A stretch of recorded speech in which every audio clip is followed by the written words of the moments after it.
வணக்கம், நான் suryathangaraj. இன்றைக்கி நாம் சீஸ் க்ரீம் ஃப்ராஸ்டிங்க்கு க்ரீம் எப்படி ரெடி பண்ணுறது அப்படிங்கிறத பார்க்கலாங்க. இது செய்கிறது ரொம்ப சுலபமுங்க. நம்மளுக்கு ஒரு ரெண்டு பொருள் மட்டும் இருந்தால் போதும். ரெட் வெல்வெட் மாதிரியான கேக்குகளுக்கு நம்ம க்ரீம் சீஸ் ஃப்ராஸ்டிங் பண்ணுவோங்க. அந்த மாதிரியான ஒரு க்ரீம் தான் இப்போ நம்ம பார்க்க போகிறோம். வாங்க இப்போ இந்த க்ரீம் எப்படி செய்கிறது அப்படிங்கிறத பார்க்கலாம். அதுக்கு நான் 1/2 லிட்டர் பால் எடுத்துருக்குறேங்க.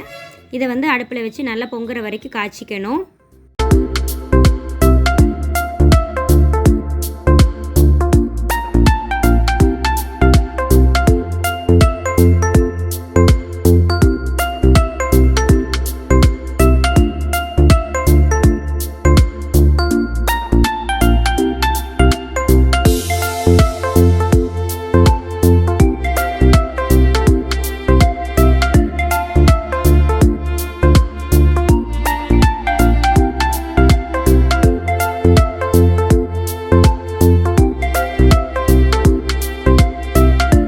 இப்போ பால் காஞ்சிருச்சுங்க. இது பொங்கி வர ஸ்டேஜில் இதில் 1 ஸ்பூன் நான் வினிகர் சேர்த்துக்கிறேங்க. நம்ம லெமன் ஜூஸ் கூட சேர்த்திக்கலாம். இந்த பால் இருக்கிற பன்னீர் பிரிஞ்சு வர வரைக்கும் நம்ம வினிகரை ஆட் பண்ணிக்கலாங்க. இப்போ கொஞ்சம் கொஞ்சமாக அந்த பன்னீர் பிரிய ஆரம்பிச்சிருக்குது.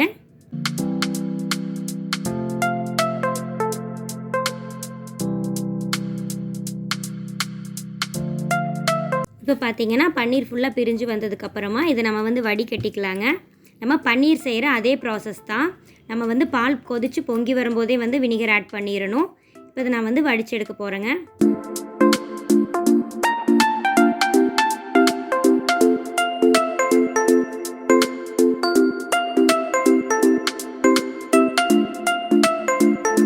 இதை வடித்ததுக்கப்புறமா தண்ணி ஊற்றி இதை நல்லா அலசி எடுத்துக்க போகிறேங்க. அதனால் நம்மளுக்கு வினிகரோட ஸ்மெல் வராமல் இருக்கும். அதுக்கப்புறம் இது நல்லா வடியட்டும். இதில் இருக்கிற 100% தண்ணி வடியணும் அப்படிங்கிறது இல்லைங்க. ஓரளவுக்கு தண்ணி வடிஞ்சதுக்கப்புறம் இதை மிக்சியில் போட்டு நான் blend பண்ணி எடுக்க போகிறேன்.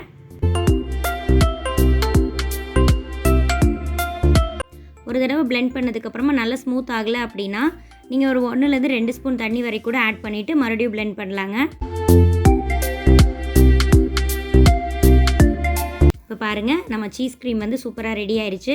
இதை நம்ம பிரெட் பிஸா இது மேலெலாம் பெப்பர் ஹெர்ப்ஸ் இதெல்லாம் சேர்த்துட்டு நம்ம யூஸ் பண்ணலாம்.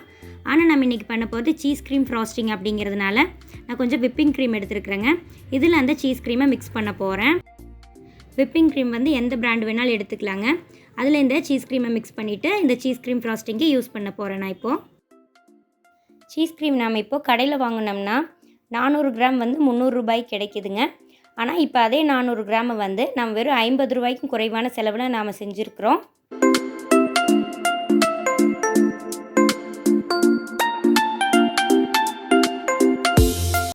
இப்போ நம்ம க்ரீம் சீஸ் ரொம்ப சூப்பராக ரெடி ஆயிடுச்சுங்க.